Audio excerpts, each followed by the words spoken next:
everyone and welcome back to my channel. It's Jo here. I hope you're all well. If you're new here, I'm Jo. I do craft videos. I normally do 3 a week and then I usually do a Poundland haul every fortnight, but with everything that's going on in the world at the moment, I'm not doing them as I'm not going out of the house. So if you like the video, give it a thumbs up. If you leave a comment, I will reply, and if you've not subscribed and you want to see more from me, then it'd be amazing if you would join our family and friends. If you're returning, as always, my friends, thank you so much for your continued support.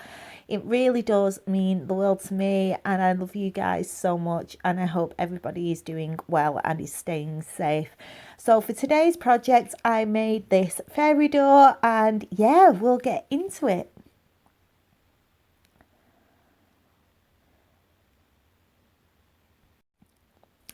So I'm using a mixture of things today. I'm using one of the horseshoes from Poundland, and this was actually 75p when I bought it a couple of months ago, as I think they're old stock and they're trying to get rid of them.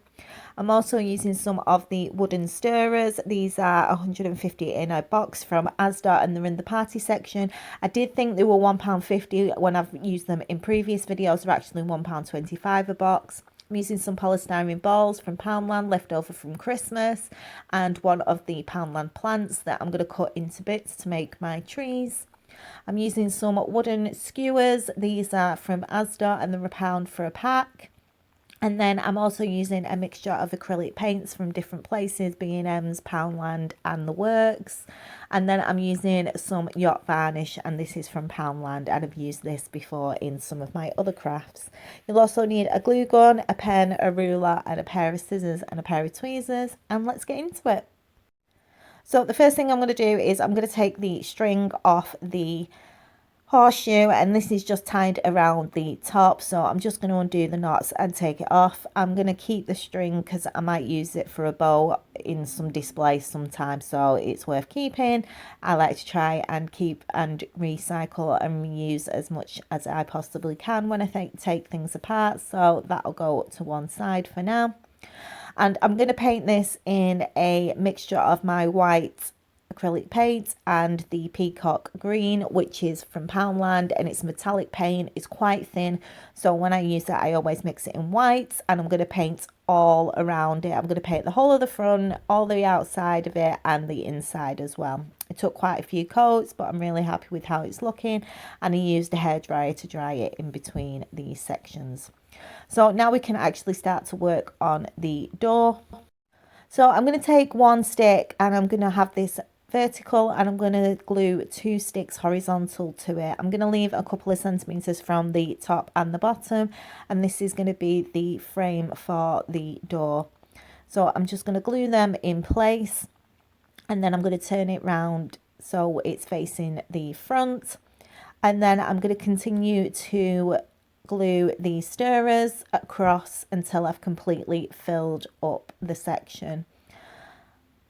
So I'm just going to make sure I can get them as straight as possible without leaving any gaps. And originally I was going to only do it about halfway, but I decided that I wanted it all the way across, so I'm going to fill it and I'll be back once I've done that. So I've got the base for the door, and I'm just going to add another stirrer across the back just to give it a bit more support.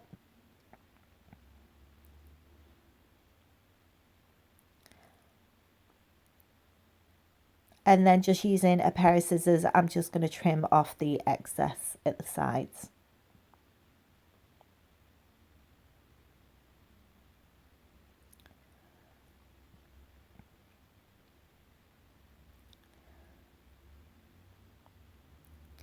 So now I'm just going to turn it over, and I'm going to trace around the outside of the horseshoe with a pen.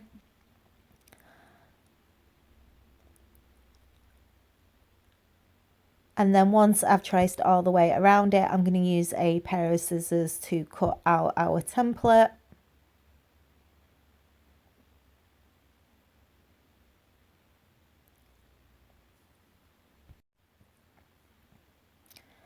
And now it's cut out, I'm going to use the varnish to stain it. So I'm just checking to make sure that it fits, and it does. And now I'm going to just paint it. I'm going to do quite a few coats, let it dry in between, and then I'm going to leave it to dry overnight. So I'm going to do that and we can get on to the next part.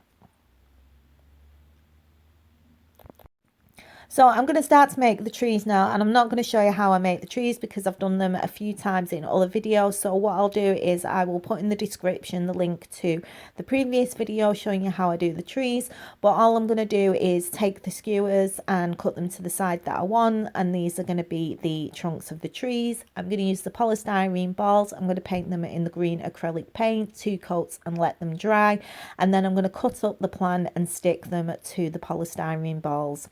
The only thing I'm going to do differently that I've not done before, normally I use a full ball, but because these are going flat against a wall, I need to cut these in half. So I'm just using the edging round where the polystyrene ball is. There's like a thin line around the outside of it, so you can tell where half of it is, and I'm just going to cut that. So I'm going to cut 2 of them in half. I'm going to make 4 trees. Like I said, I'll link it in the description, the previous videos that I've done one of these trees in, so you can see how to do them, and then we can get on to the next part. So the door is dry and my trees are made, and now I'm going to start to work on our fencing. So the first thing I'm going to do is I'm going to get my tape measure, and I've measured how long I want mine to be. It's going across the top of a photo frame, so I know that it needs to be just under 18 centimeters, but you can make yours as large or as small as you like. So now I know the size and I've got my reference. I'm just going to glue my horseshoe to the door, just using some hot glue. And I'm going to use one of the trees as a reference so I can figure out how high I want my fencing to be. So I'm just going to take one of the stirrers. I'm just going to hold it in between the tree and the door, and then mark off the height that I want it to be.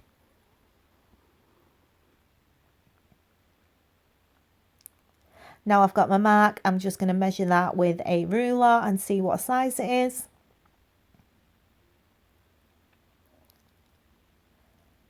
And it's 6 centimeters. So I'm going to leave a curved edge at the one side of the stirrer and then cut where I need to cut, and I'm going to do quite a few so that we can start to make our fence. So I'm going to take 2 full stirrers and have them horizontal, and then I'm going to have one of my smaller sections that I've just cut, making sure that the straight edge is at the bottom and the curved edge is at the top, and I'm going to glue the 2 horizontal sticks about 1 centimeter from the bottom and 1 centimeter from the top. And this will be the start of our frame for our fence.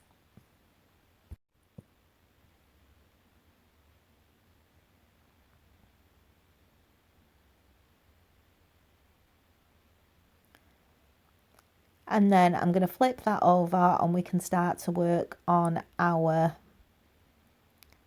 fence. So that's the start of it. And now I'm going to take one of these stirrers and I'm going to use this for spacing. I'm just going to place it nice and neatly against the one that we've just glued in place. And then next to that, I'm going to glue the next piece in, making sure the curved section's at the top.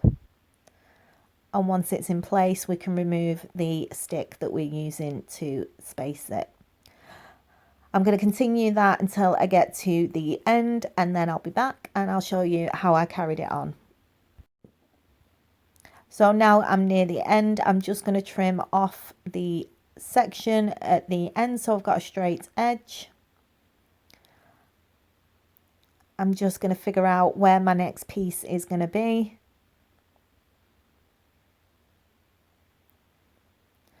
I want to leave a small section overhanging.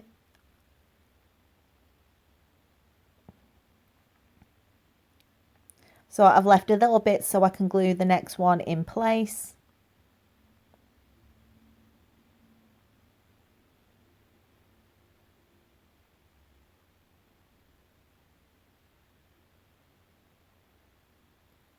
And then I'm going to flip that over and I'm going to cut 2 full length skewers, making sure that they've got a straight edge. And then I'm going to glue that next to the one that we've already got in place. I'm going to do that at the top and the bottom.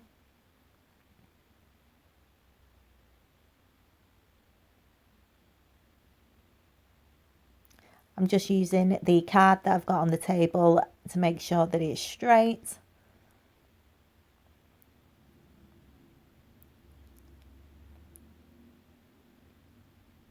I'm going to do it exactly the same at the top.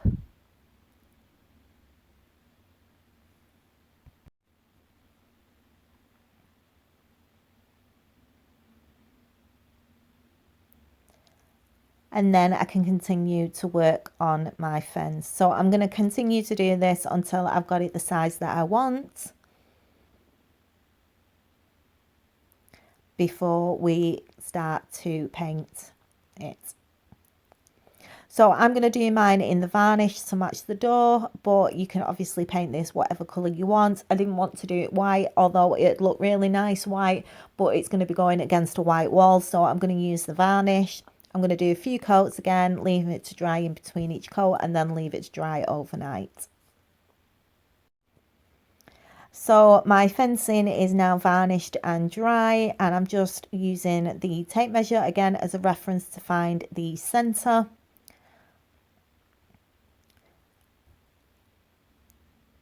And once I found the centre, I'm going to glue this to the fencing. I'm going to add some glue to the back of the door.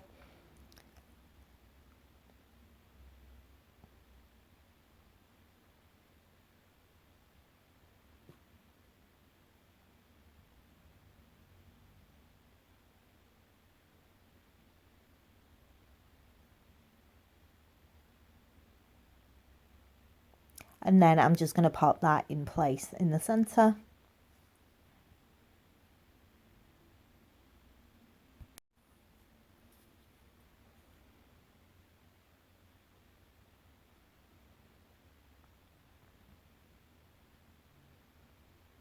Now I can add my trees. I'm going to start at the ends. So I'm going to glue the tree behind the fence. So I'm going to start at one end. I'm going to glue that in place, and then I'm going to put the other one at the other end.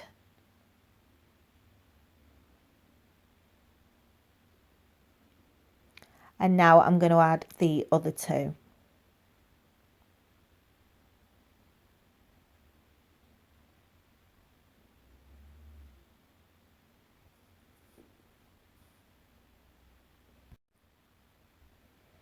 So all the trees are now in place, and I've got this little gold bead that's off an old necklace, and I'm going to glue this to the door as the doorknob.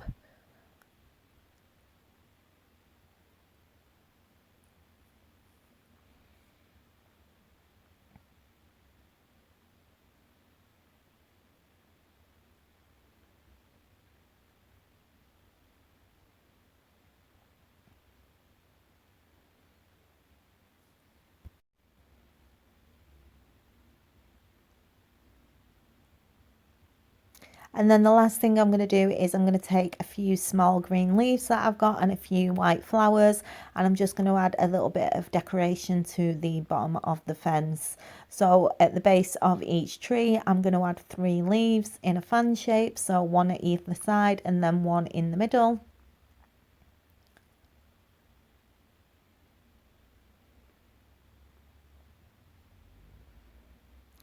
Again, just using a tiny little bit of glue to glue them in place.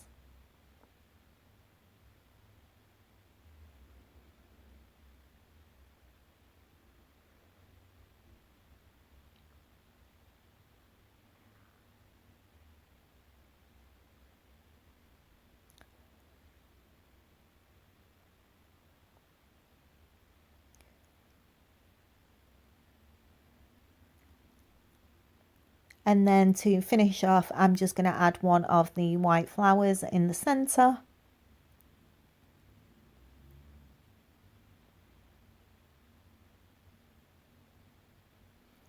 And then I'm going to do this at the base of each of the trees. And then just to finish off, I've got these little bits that are left over from another set of flowers, and they look like miniature bushes. So I'm just going to put one of these in between each of the flowers that we've just put in place. And that's the last thing that I'm going to do to it.